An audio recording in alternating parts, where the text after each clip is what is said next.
Hey, what's up, everybody? Back after a long while. It's been a couple Yeah, weeks, Diego. yeah.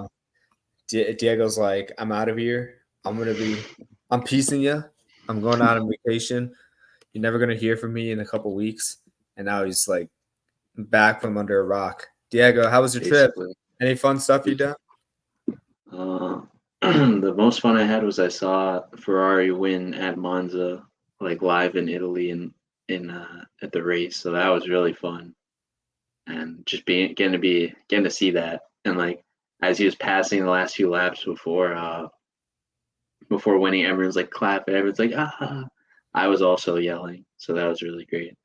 So that was like a memorable thing. Like I'm not gonna forget that. So that was really fun. That's incredible, man. That's Yeah, like I would kill to see a Ferrari in real life go at it. Like that would yeah. I could just imagine, like in Europe, they do everything better as far as environments. Like you Oh feel yeah. the genuine like joy out of it. Whereas like here, Mhm. I feel like things could be rowdy. Like it'd be like you get the crowd noise and stuff, but I feel like in Europe it's different. Like Yeah, I soccer mean, games are different, car even racing the is different. Like World Cup, uh Olympic, it's just insane. So yeah, I would kill to be in that environment. That's awesome, dude. I'm glad you had so much fun. that's a good time. Yeah, we're back to it, recharged and reloaded, ready to go. Yeah, fresh off of surgery, I won't be on the headset that often. Oh, So really? yeah, Okay. um, I'm all good now. Pretty minor surgery, but all good to go. Was hooping today, dropping. I think I won my one-on-one matchup, even though I like airballed like 10 times. So still finding my Nice. touch and whatnot. It was humid out, so Yeah. that was not helpful at all. But yeah, just finding my legs under me after not playing for a while, so it should be fun. Alrighty, let's get right down to it. We've been Okay. doing this top 25 list towards the bulk end of the summer, and now with the summer solstice coming to an end in 5 days. Pretty wild, but Yeah. um, we Jeez. got some time before the NBA season comes up, so we'll wrap up our top 15. This week we'll go through 15 through 11, and then the next couple of weeks um, we'll have our final top 10. Can't wait to unveil all that with all of you. But I'll go ahead and get us started. For my number 15 guy, he's just been a revelation ever since he's got um, added to this team. Focal point of this team. I think I'm underrating him based on the type of season he's had. A lot of people would have had them in their top 10 after this season. I won't go that far just because there's a lot of established talent around him. Had the fourth most amount of points, although his rebounding totals are low. His assists, his field goal percentage, and his mid range powers is one of the best in the league.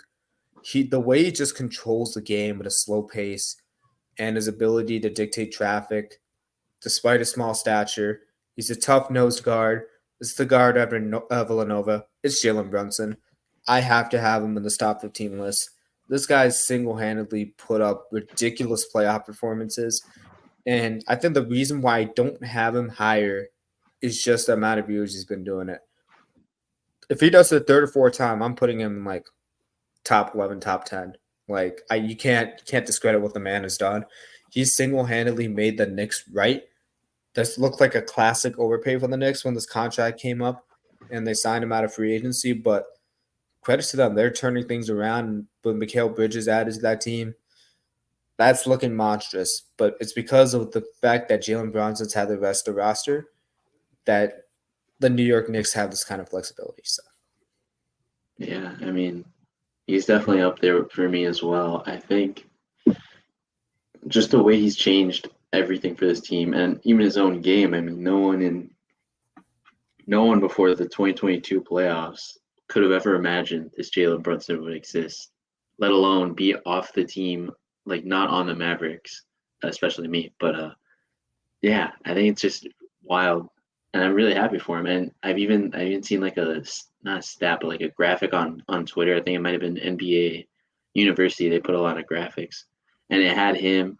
It was like the goal is to basically be the most top right as you can be. And it was like I think it was like not offensive efficiency, but it's like like how much offensive usage, and I think some sort of efficiency with it. And then it was like Brunson and Luca all the way on the right there, and like, and one of the subtweets were like, oh, for them it was an issue of there only being one ball. Like they need the ball all the time to be able to be the best that they are. And so, yeah, it wasn't ideal when it happened for the Mavs, or well, yeah, I guess in their first year they weren't that great, the Knicks, but it's definitely worked out for both teams, and especially Brunson himself. I think his extension is still way bigger than his original contract to the Knicks. So, and that double that contract was still double what the Mavs wanted to offer him. So he did his thing and he's getting his bag. So really happy for him. If you look at Hardenstein's contract and just compare it to the amount of money that Jalen Brunson is making this year, it's just pretty ridiculous. And I feel like that guy's getting still underpaid despite the contract he has. No, yeah. I mean, he did that intentionally to help keep the team together. And I mean, like we've said, or like we've heard a lot as well, Nova Knicks are very scary, and I'm excited to watch them play. So that'll be fun. I'm excited to see what element Anunoby and Mikal Bridges add to that defense. Because now it's just like, now you got your two wing defenders for Tatum and Brown, and now it's on the rest of the roster. This is Julius Randle's best roster assembled around him, and that's saying a lot considering the Pelican rosters he's been on. Yeah. If he doesn't take advantage of the guys around him now, it's probably his last stop in New York. That sounds like it's going to be extreme, but right now they basically made Julius Randle expendable because they can play with him or without him. They're still deep as a playoff team. Yeah, I think, but it's like losing Hardenstein really, it doesn't destroy their depth, but it really hurts that like you have Mitchell Robinson who injury prone, and then you have Jericho Sims and some other guy. Like I don't even know who the other guy is. They're like third center, but they like we can all think, or like it's kind of obvious they could just go small ball, Anunoby at the 5 would be kind of crazy. Oh, they have Precious Achua as well, but he's 6'8". It's just different. He's like he gave you the traditional center with like some like floater layups that are like invaluable to have. So I hear you. They're going to look a lot different from the center position going forward. So we'll see how they address that. Who made the top 15 mark for you at 15? Yeah, number 15. This older player averaged 22.6 points per game this year, 3.5 assists, 5.2 rebounds, 47% overall, 41.3% from deep. Older, as I said, he's 34 years of age. My description for him is two-way forward, silky shooter, great size, reasonable playmaking ability. I didn't put that he's a great defender. Guy who's recently changed teams, hopefully everyone has a guess by now, is Paul George. And yeah, Paul George really grown on me in the past few years. After the whole pandemic P thing, like we were all kind of clowning him, right? Like, what else was there to do? He hit the side of the backboard in a playoff game, and it's just not a great look. But 2021, I think conference finals playing the Suns, yeah, he really showed out the Jazz as well after Kawhi got injured. And this year, especially, I feel like there's like the amount of not people liking him, but like just how much attention he's gotten. It's just gotten better and better, and the way he plays is very, very satisfying for me as someone who really likes mid rangers. Like just the silky shot and silky smooth moves he has. But aside from that, he is also a great defender. I mean, standing at 6'8", still a very competent guy on both ends of the floor. He's going to be a great addition to the Sixers team, and I think he's gonna really help them out because now you have two guys that can kind of take the load off of Embiid, and can kind of not just relax offensively, but also play less minutes a night. He doesn't have to carry the team to a top 6 seed in the East. So, yeah, I really like what PG's done and where he's going. This is a good chance for him too. Yeah, you have him in a significantly higher tier than I do, but that doesn't change the way I value him. His skill set is like the most versatile in the league for what you covet. He plays everything perfect. He makes things look effortless. He is a phenomenal player. I think the one thing with him is he can't take over games as much as you expect out of like a 1A option. He can do it from time to time, but he's not doing it on an every night basis. He's not doing an Anthony Edwards. He's not doing a LeBron. Like, there's a reason why he's looking a tier below those guys. But pretty much in the supporting cast, he's like the best number 2 option you could have. The Sixers have him and Maxey. That's going to make a huge, huge difference whether or not Embiid plays or not. Because even if he doesn't, Maxey and George can kind of play off each other, and it's a nice, perfect situation that the Sixers have built for themselves. My number 14 guy is a guy who won up Paul George in the past. I love this dude. One of my favorite players in the league. Still 34, dropping 24 points a game. Just joined a new team this year after being a household name for one of the like lowest market teams in the NBA. For him to be still playing at a high level out of Weber State, it is the guy who hit the half-court shot over Paul George. It is Damian Lillard. And I get it. The defense is a problem with this guy. I don't care. He's one of my favorite players to watch. His 3-point prowess is second only to Stephen Curry. And he could be better than Stephen Curry on a given night from 3-point range if Stephen Curry just decides, I'm not going to shoot any half-court shots. Damian Lillard is going to take quarter to half-court, like near half-court shots pretty much once or twice a game. And he's pretty darn good at it. He's not as like mobile off the when he doesn't have the ball in his hands as Steph Curry, but he might have a better on the dribble, like pull with quickness. Like it's very close. Like Stephen Curry is violent with his moves.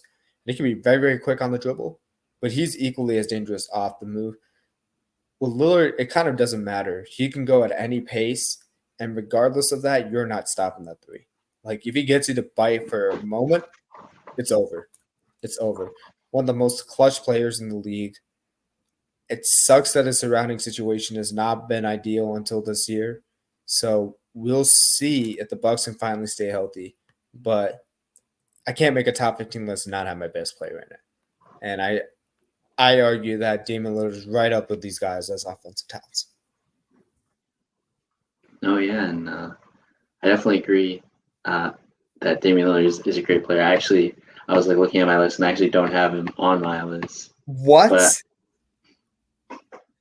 Okay, get off. So get off. That's crazy. I can't believe you do that, man. That's wild. The disrespect. The disrespect is kind of crazy. That's insane. I think a part of it is also not his fault. Like you said, being in a small market, really not getting what he needed as a star to be able to make the most of his chances. I mean, his best chance was the 2019 conference finals where they look threatening and then they just get smacked around by the Warriors. Like obviously, I don't know if they have KD in that. They were up on most of those games going into the fourth quarter. Not all of those games. And they just couldn't close the deal. That was their problem in that series. They were equally as talented. They just did not close the deal. And that's forever going to be an indictment on him, even though his surrounding talent was clearly not as good as the Warriors. No, definitely. I think that has nothing to do with Damian Lillard. I mean, this is a guy who I'll never forget All-Star just being like, thank God, whenever he missed in that 2021 series against the Nuggets. My man dropped like 55 points all on his own, and CJ McCollum just like fumbles that game for them. Just very interesting. Obviously, like if he had been in a better situation from the jump, it might have been different. But then you have the whole was it him that said he doesn't run from the grind? That was funny. Looking back on it now, but yeah, they could have definitely had a much better career overall than what he's had if things fell his way a bit better. But no, I like the pick. He's a great player, and like to be debated as like the greatest 3-point shooter in the league whenever Steph retires. To not have him in the top 25 is just criminal. I can't believe you, man. That's insane. I just don't like the defense, man. That's the tough part for me. I mean, fair, but this is a scoring league. And I'm a guy who plays defense more than you do. So get some credence over. I'm just messing It's around. valid. All No, right. you're good. Give your number 14 guy. My 14, another smaller guard player, averaged 28.7 points per game. Jeez, that's a lot of points. 6.7 assists, 3.6 rebounds, 47.9% overall, 40.1% from deep. He's 27 years old. It doesn't feel like it, but we'll go over his notes real quick. Oh, I lost it. Okay. Offensive engine, shot creator, and playmaker. Shifty, most effective, unathletic small guard in the league. Neutral defender at best. This is Jalen Brunson. So kind of just one off of yours. And after what he did this year, this man really showed everyone that he is like a guy you could have in an MVP discussion. A guy that could bring a team to the heights that I don't think anyone thought after last year, after getting, I don't know, was it in the second round the Knicks made it in 2023? Like after getting kind of not like discarded, but they got knocked out by the Heat, and it made sense. But he just took them to new levels, and I had to put him on here. So yeah. That's the one impressive thing that I haven't brought up with him is like he's as good as Kyle Lowry in bringing charges, and he has a better That offensive too. game than peak Kyle Lowry. That is Yeah. huge for them. Like to bring up your point with defense, like you don't have to be the greatest defender of all time. You just need to be good in one area. Mm. And given your offensive game, is probably enough to put you on this list.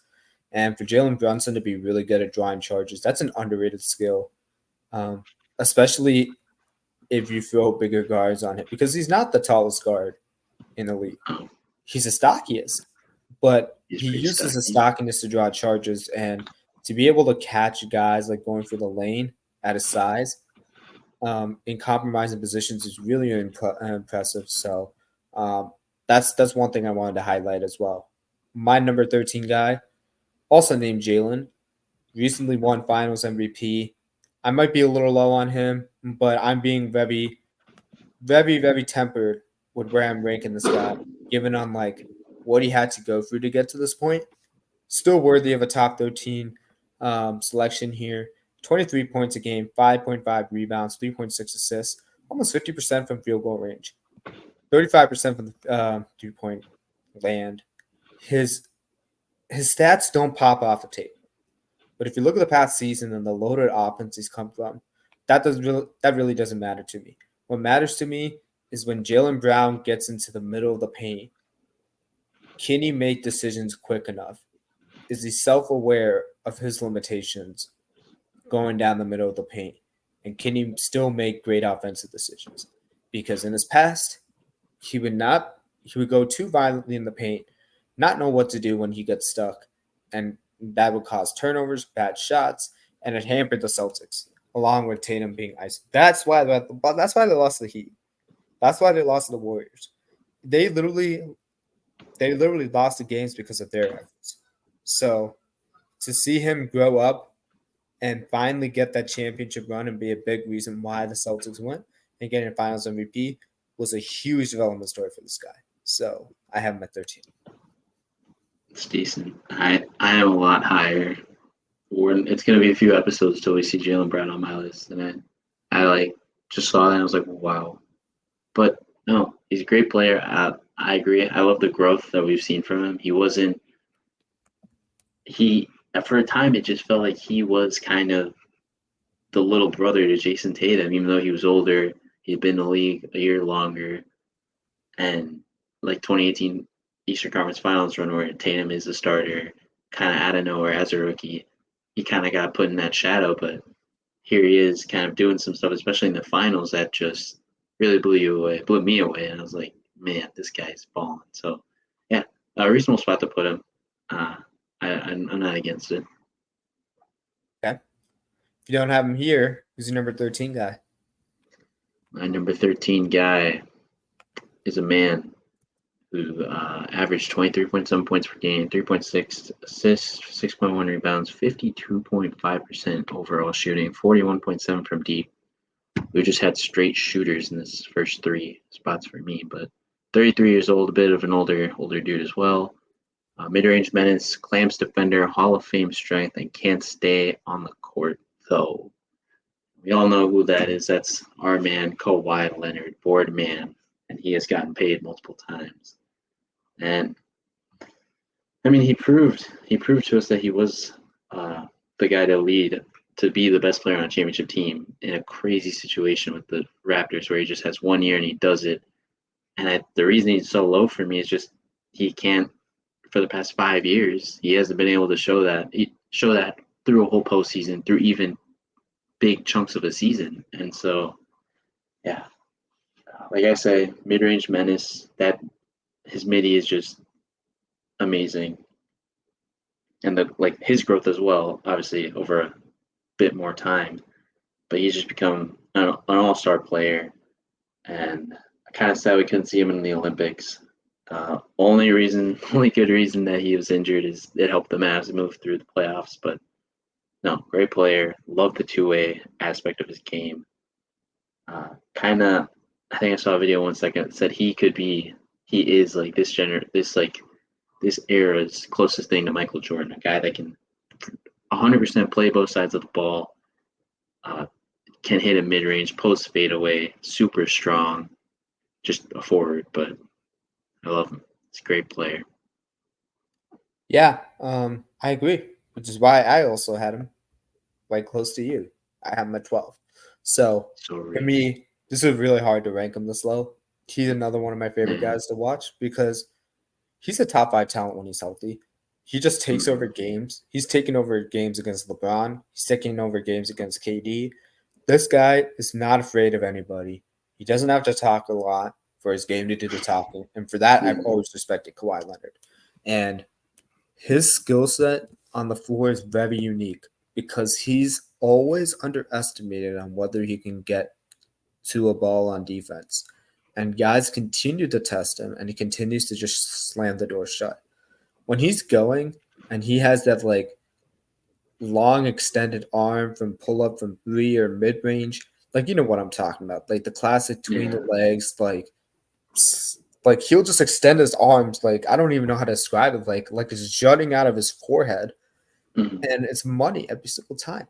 When it's coming down the field, okay, this is going to Kawhi Leonard, and if he gets to a certain dribble package, he's nailing it every single time. It's the same dribble package over and over again, but nobody can stop it because nobody has the athletic traits that he does to contest it. Maybe KD could, but the timing and the size that Kawhi uses both really, really well, it makes it hard to get a beat on what he's trying to do. So for me, I have to rank him here because of his health. That's the only reason. But he's a top 5 player when he's healthy. I still believe that. No, but that's just the biggest question with him is when is he healthy? And if think about that alternate universe where Zaza Pachulia doesn't destroy his they win the championship. I believe they win the championship in that.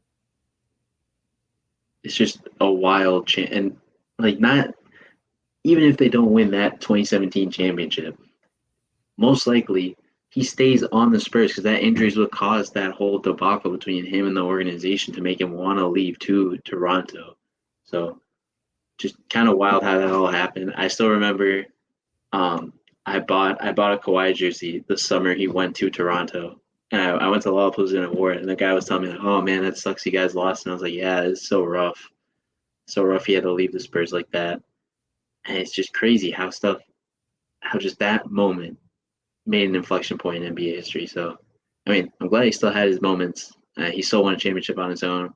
One of the few players to win Finals MVP and a championship for 2 different teams. So, kind of the guy. Special talent. Oh, for sure. But yeah. My number 12. I'll just switch it up. No, I'm not going to switch it up. He scored 24.7 points per game, 3.5 assists, 12.6 rebounds, 55% overall from the field, 27% from deep. He's 31. I can't believe he's over 30 years old. It seems like a lie. All-world defender with infinite length. Offensive creation needs work, but a great play finisher. That is Anthony the Brow Davis. And Yeah, man, I just can't believe he's 31. Like, I still feel like he's on that 2K13 draft, and I'm like, my players playing against him, and he's like 19 or something. But yeah, again, another guy whose health really doesn't help a lot. But unfortunately, even this year with the Lakers, with him and LeBron mostly healthy, they didn't really get too far. So yeah, and I wish one thing he could do more with this game is kind of pop out for three. Big thing with the Lakers is that they've just the one time they won a championship was him not playing center, and then after that they're like, AD, you're only playing center, and it hasn't really worked out. So very confusing. The Lakers have made a lot of questionable decisions, front office wise, building around LeBron and AD wise. So hopefully, I mean, they really didn't do anything this year, so that's not going to change. But I don't know, just because I'm right like a LeBron fan, overall Lakers fan under the Mavs. I'd like to see him do better, but we'll see. It's not looking great. Yeah, I mean, we're one off for the second straight player in a row. I have him at number 11. And the Nice. reason why is literally because he's literally been dusted every time by Jokic defensively, and Oh, that defensively too. is his calling card, and an Embiid. And I Yeah. don't think he's no longer the best center in the league. And that just Oh, goes definitely towards like the not. talent like around him. And you might have some points where he's used on the Lakers because the fact that he is ranked this high and LeBron will soonly be ranked highly on our list coming up, like that's saying a lot about the talent that the Lakers have, and they just haven't been able to use it right. For me, I think I've seen a decline in like how he uses his skills. I don't see the guard skills that he was touted with Oh, yeah. having coming out of Mm. Kentucky, given that he's 31. Um, I agree with you. I would love to see more 3-point prowess, but I would like to see more dominant moments of the game again where he's just like you don't want to get near him in the paint. Like he's just like a Mm. shot blocking menace. Yeah. And I want to go back to seeing that more because whenever they face the Nuggets for whatever reason, that just goes away. And he just Yeah. becomes like a either a center fielder or like a Jokic like pin that he just like navigates around almost seemingly effortlessly. So for me, Yeah. like I need to see that out of Anthony Davis. He's had a phenomenal season last year, given his age, given the roster state, but I do want to see some of these rebounds and points go up. I do think he could be a 30-15 guy on a nightly basis. I still think that's in his wheelhouse. And if he does that, I think they might have a better chance to be impactful because to me that signals that he's the focal point, not LeBron, and that he's controlling the game from the rebound perspective. For some reason, when I look at 12 rebounds a game, 15 rebounds a game, it just looks different. It just Yeah. looks different. Like if you manage to get 15 rebounds every single game, you're a guy that teams have to worry about for extra possessions or possession counts. If you're able to dominate the area possession as a big man and your given skill set, that's something to be very, very scared about. Yeah. No, I agree. And yeah, I think like it just showed like I don't know if even when he was like on the Pelicans in his prime, if he could have guarded Jokic because Jokic is just too big. And yeah, Anthony Davis is huge, but he's not like big body bends enough to hold Jokic like Embiid could in the Olympics. You literally need a refrigerator built dude, a dude built like a refrigerator, like a gorilla, just a huge guy. And 80 just isn't that at that level anymore to guard Jokic.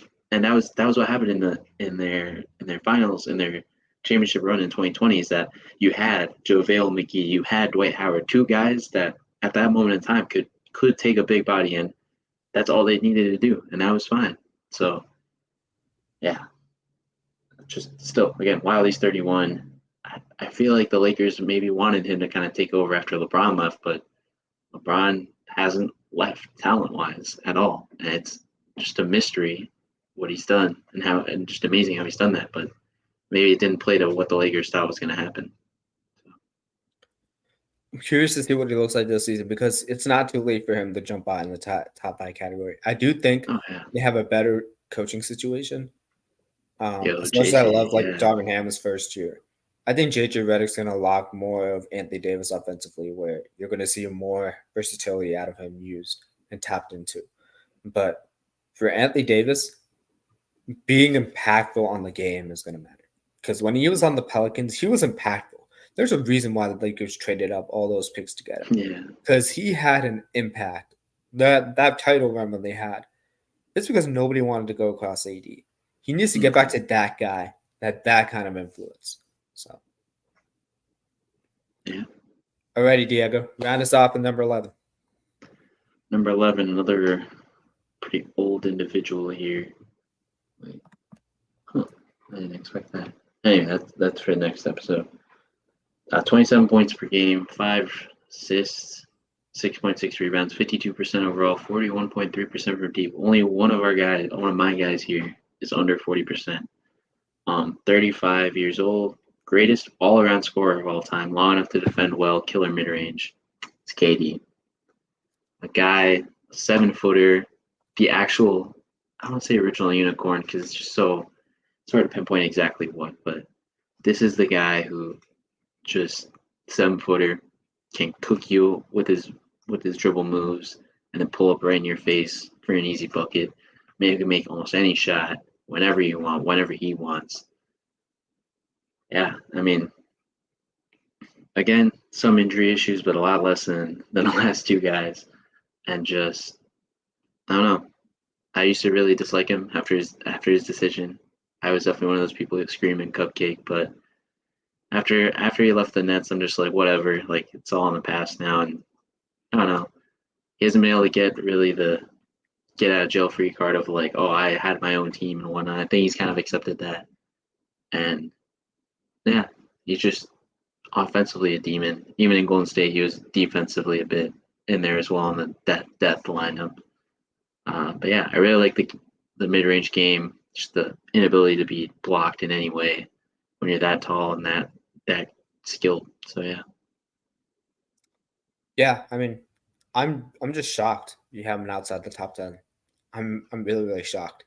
This is a guy Yeah, who's an automatic lock for me, top 10. And to have yeah, him here, your top 10 must be something for sure. it is something. Um, I will say his situations that he's dabbled in the past, even this current one with the Suns, for Mm, some reason he's not been able to put it together, getting yeah, outside of Golden State. And frankly, that Oklahoma City Thunder team that was 3-1 on the Warriors, they should have been in the finals. They should have should have. closed the deal. And those will forever be indictments against him.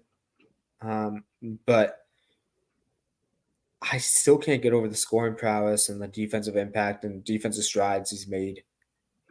Mm, I don't think it's his fault that the rest of his career panned out the way he did. I do think there's some things in his control that he can have.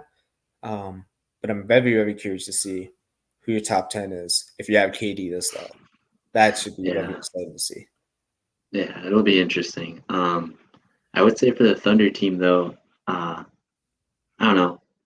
He's also on a team with well, who are the starters? Like Westbrook, Roberson, Ibaka, uh, maybe one other guy. I don't know who else, but like not a lot of shooters. That's something he said before. And they were But up even 3 then, 1. And they yeah, were up yeah, 3-1. That's if you win that series and make your mark in the finals, we're looking at KD entirely differently. We're yes. looking at him entirely differently. All right, I have a prop ready. So this book, it actually talks about that exact series. Wait, let me see if I can find it.